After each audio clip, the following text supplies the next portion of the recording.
Salut à tous, on se retrouve dans une nouvelle vidéo. Dans cette vidéo, une vidéo très importante, on va voir qu'est-ce qu'il vaut mieux choisir entre d'un côté les actions individuelles et de l'autre les ETF. On attaque directement par les actions individuelles.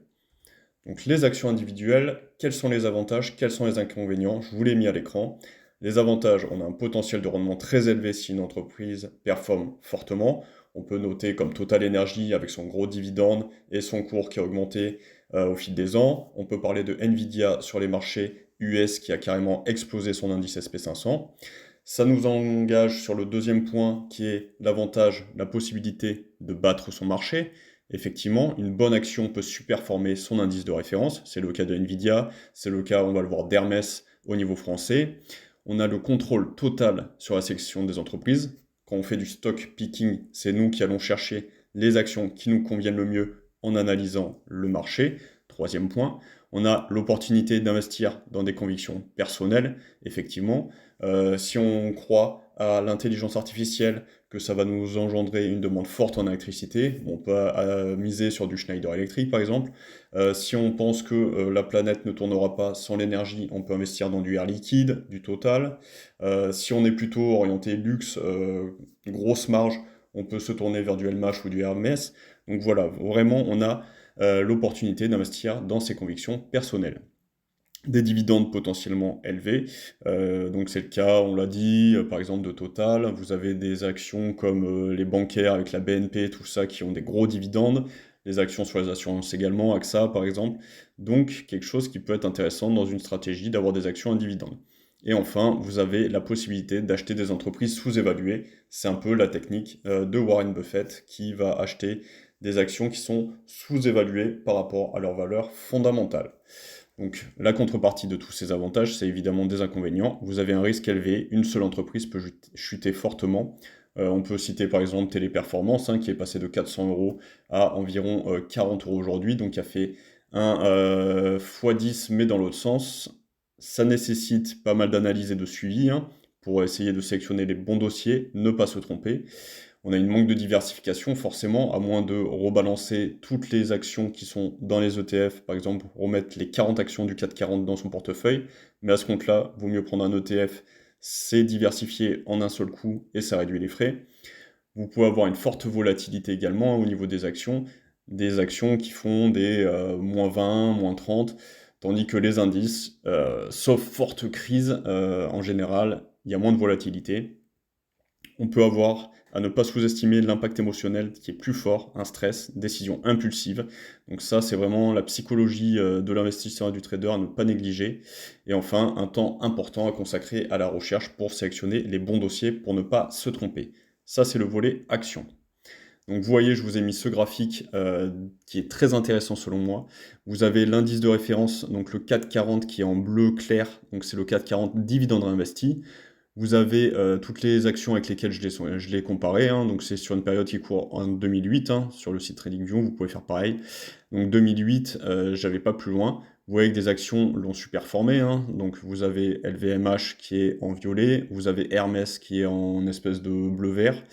Vous avez également des actions comme Total et la BNP qui surperforment un petit peu le 440 dividende réinvesti. Mais par exemple, si vous avez misé sur l'action Ubisoft qui est en bleu clair, vous vous êtes dit ouais les jeux vidéo ça va cartonner, c'est vraiment quelque chose qui va aller dans le bon sens, et bien vous voyez que depuis la pandémie, donc 2020, Ubisoft, ça sous-performe très fortement un simple ETF 440 avec les dividendes investis. Et même Orange, qui s'est bien repris depuis ces derniers temps, reste dividende réinvesti, toujours en dessous d'un simple ETF 440 dividendes réinvestis. Donc c'est vraiment quelque chose qu'il faut prendre en considération. Il faut être très pointu, très bon et aussi parfois très chanceux pour sélectionner les bonnes actions et performer l'indice. Donc quelque chose d'assez intéressant que je vous ai mis, profil d'investisseur, il faut vraiment considérer tout ça dans votre profil. Quel est votre horizon de placement? Avez-vous une capacité de risque? Des objectifs personnels? Quels sont vos objectifs personnels? Avoir des dividendes versés régulièrement? Avoir un capital important? Vous êtes proche de la retraite ou pas? Vous avez des projets personnels ou pas? Des enfants? Un mariage, etc. Donc vraiment tout ça à prendre en compte. la tolérance au risque, très important de se connaître face au risque. Il y a des investisseurs qui vont paniquer à moins 10%, il y en a d'autres qui vont rester de marbre à moins 40%. Vraiment, il faut se connaître quand on investit. Votre situation financière, est-ce que vous avez un matelas de sécurité de côté? Est-ce que vous investissez ce que vous êtes prêt à perdre? Voilà, vraiment une situation financière aussi à analyser. À quelle étape de la vie vous êtes, hein, donc comme on a dit, enfant, mariage, proche de la retraite, votre situation personnelle de façon globale, ça je vous invite vraiment à le faire pour savoir quel est votre profil d'investisseur. Ce qui est important à comprendre, c'est que on cherche à avoir raison et à sélectionner les meilleures actions quand on fait du stock picking. Contrairement à l'indice, on va se dire j'investis dans ces actions car elles vont super former l'indice. Et là, je vous ai mis pour bien avoir en tête que l'indice, lui, il tourne. Donc vous voyez que les champions de 1990 ne sont pas les champions de 2000, ne sont pas les champions de 2010 et ne sont pas les champions du CAC 40 actuel. Sauf si on prend à partir des années 2000, si vous avez sélectionné Total par exemple, au niveau capitalisation, eh ben, vous étiez dans le bon wagon. En revanche, si vous avez sélectionné Carrefour, vous n'êtes pas dans le bon wagon. Si vous avez sélectionné France Télécom, vous n'êtes pas dans le bon wagon non plus. EDF est carrément sorti de la cote parce qu'elle a été renationalisée. Donc vous avez des bancaires qui ont résisté, BNP Paribas qu'on retrouve aussi dans le CAC 40 aujourd'hui. Mais vous voyez que entre 1990, les leaders, vous avez Elf, Alcatel, LVMH, Général des Eaux, Danone. Vous voyez aujourd'hui, donc aujourd'hui dans les années, c'est pas du 2026 mais récemment, vous avez du LVMH, du L'Oréal, du Hermès, du Total Energy et du Sanofi. Donc, switch complet, tout a changé. Donc c'est pour ça qu'il est très difficile d'investir dans les actions en stock picking. Est-ce qu'il vaut mieux pas viser un indice? C'est la question. Et c'est surtout à comprendre que vous pouvez faire des erreurs, même si les fondamentaux sont bons, on va le voir juste après. Donc je vous ai mis à l'écran une action française qui est sortie du CAC 40 récemment, l'action Edenred. Donc Edenred, je pense que tout le monde connaît, c'est les avantages pour les employés, par exemple les tickets restaurants, les cartes restaurants, les cartes carburant, etc. Donc on a un potentiel haussier, donc selon les analystes, de plus 74%. Donc ça, je vous rappelle que ça a bougé plusieurs fois, qu'on était sur les 50, il visait plus haut, et quand ça se casse la figure, eh ben, il continue de viser plus haut, mais de plus en plus bas. Donc ça, méfiance. Vous voyez qu'on a un PER très faible, un PER à 7, donc qui est, entre guillemets, signe que l'action est sous-évaluée. Vous avez un dividende à 1,33, vous avez un BPA de 18, ce qui est vraiment pas mal. Et si on regarde le nerf de la guerre concernant Edenred, c'est ses résultats. Donc vous voyez, les résultats d'Edenred, un chiffre d'affaires croissant donc de 2018 à 2025, un résultat net croissant de 2018 à 2025. Ok. On va essayer de se replacer dans le contexte. Là, on a laissé le graphe du CAC 40 dividende investi. On va le comparer avec Edenred. Alors, Edenred, ça surperformait le CAC 40, donc là, on va dire qu'on a les résultats depuis 2018. 2018-2023, bon, 2023, Edenred, il explose. Le CAC 40, dividende investi. Sauf que là, eh ben, c'est la catastrophe. Vous voyez que si on se rapproche, Edenred, ça sous-performe le CAC 40 depuis 2023 à aujourd'hui. On est à moins 10, tandis que le CAC 40 est à plus 100%. Et pourtant, au niveau des fondamentaux, donc on va dire qu'il plonge en 2023, 2023, 2024, 2025, résultat net augmente et le chiffre d'affaires augmente. Pourquoi l'action Edenred s'est cassée la tronche comme ceci? Il y a eu plusieurs scandales, des choses qui ont impacté le dossier, mais on a vraiment, on pourrait se dire, une décorrélation entre le prix de l'action et les résultats. Donc si on avait investi sur Edenred à cette période, en se disant ouais les fondamentaux sont solides, ça va monter, je suis sûr que l'action est bonne, qu'on ait ciblé gros sur Edenred, et bien actuellement vous auriez que vos yeux pour pleurer, alors qu'un simple ETF 440 aurait fait 10 fois mieux. Et donc pourquoi je pense que les ETF, pour la majorité des gens, sont quand même quelque chose de puissant et vont éviter, par leur diversification et leurs frais peu coûteux, à éviter de se tromper. Donc les ETF, décrypter, la définition, les mécanismes. Donc qu'est-ce qu'un ETF? Donc vous voyez qu'un ETF, c'est un tracker, c'est un panier d'actifs négocié en bourse comme une action. Le point 2, vous avez l'origine, donc vous pouvez investir dans plusieurs ETF, que ce soit SP500, CAC 40, Stock 600, sur le marché indien, etc. Il faut voir s'ils sont éligibles au PEA, vous en avez éligible au PEA, au CTO. Ça, vous avez un site comme JustETF qui le fait très bien, vous pouvez filtrer les résultats. Donc, l'acronyme décrypté, Exchange, donc ça s'échange en bourse. Ensuite, vous avez Trade, donc tout au long de la journée, et Fund, un fonds qui détient de multiples actifs. L'ETF, c'est vraiment, il faut voir ça comme une enveloppe, où il y a plusieurs actions dedans. Ça réplique l'indice, ça réplique, par exemple, le SP500, ça va répliquer les 500 plus grandes sociétés. Un ETF sur le CAC 40, ça va répliquer les 40 plus grosses sociétés françaises, le DAX, etc., au niveau du marché allemand. Réglementation, produits réglementés, notamment dans le cadre UCITS en Europe. Ok. Comment un ETF suit-il son indice? Donc, comment un ETF fonctionne? Donc, vous voyez, principale réplication de l'indice, reproduit la performance du marché. Donc, un CAC 40 SP500 MSCI World, ça va répliquer les indices. Un mécanisme de fidélité, donc création de rachats par participant autorisé, assure la fidélité du prix. Ok. Gestion passive permet des frais réduits.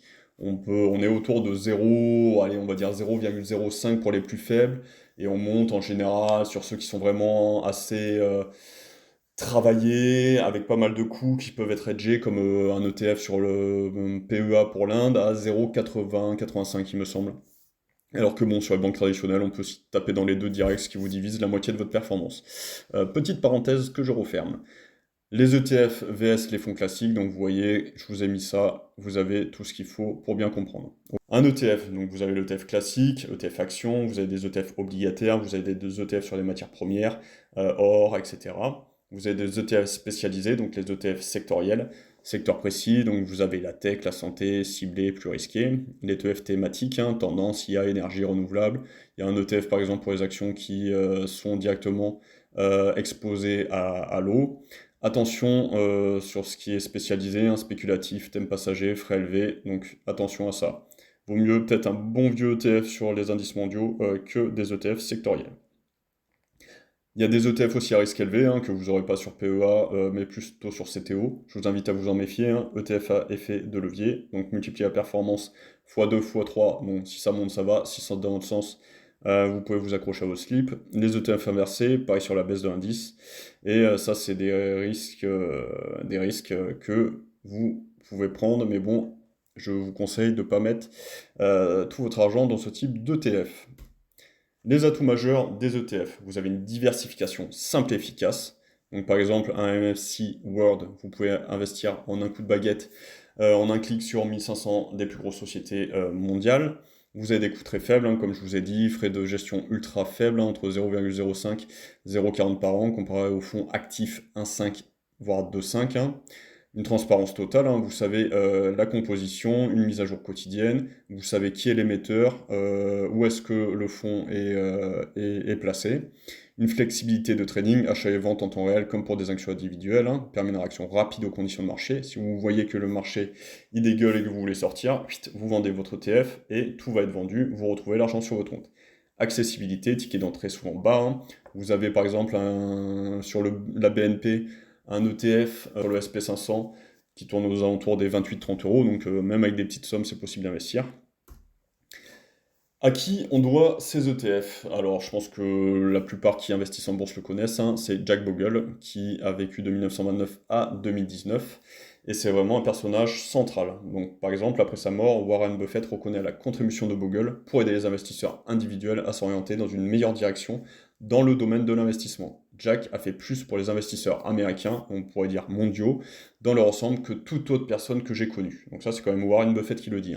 Bogle est également mentionné dans la lettre annuelle aux actionnaires de Berkshire Hathaway de 2016 pour sa contribution au développement du paysage de l'investissement. Au début, il faut rappeler que les ETF c'était vraiment marginal et que de plus en plus ça se développe parce que certes on réplique la performance du marché qui est autour de 7-8% net d'inflation, mais entre gagner 7-8% d'inflation sur 30 ans et essayer de faire du stock picking et de ne pas réussir à battre le marché, ce qui arrive, on va le voir juste après, assez régulièrement, il faut peut-être mieux placer son argent dans les ETF, ou au moins combiner les deux.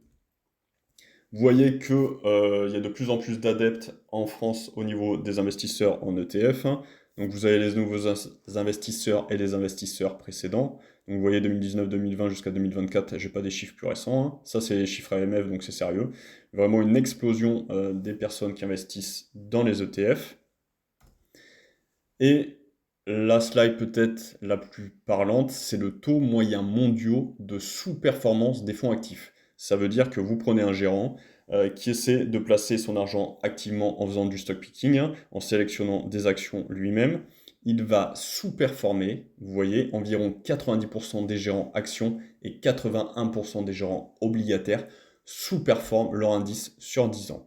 Ça veut dire que vous avez 9 chances sur 10 en tant que professionnel, je le rappelle, de sous-performer l'indice. Alors, est-ce que vous pensez que vous êtes meilleur que les gens dont c'est le métier de choisir des actions, qui eux ont 9 chances sur 10 de sous-performer, ou est-ce que bon, vous êtes meilleur que tout le monde et vous allez sous-performer l'indice? Ça, c'est une question personnelle et je vous laisserai la trancher seul face au miroir. Donc voilà, n'hésitez pas à me dire ce que vous en pensez dans les commentaires. Est-ce que vous êtes plutôt action individuelle, action de rendement, ETF? Laissez-moi un max de likes, un max de commentaires pour bien référencer la vidéo. Partagez-la, parlez-en autour de vous, ça m'aide à bien faire connaître la chaîne. Et je vous dis à plus dans une prochaine vidéo. Ciao!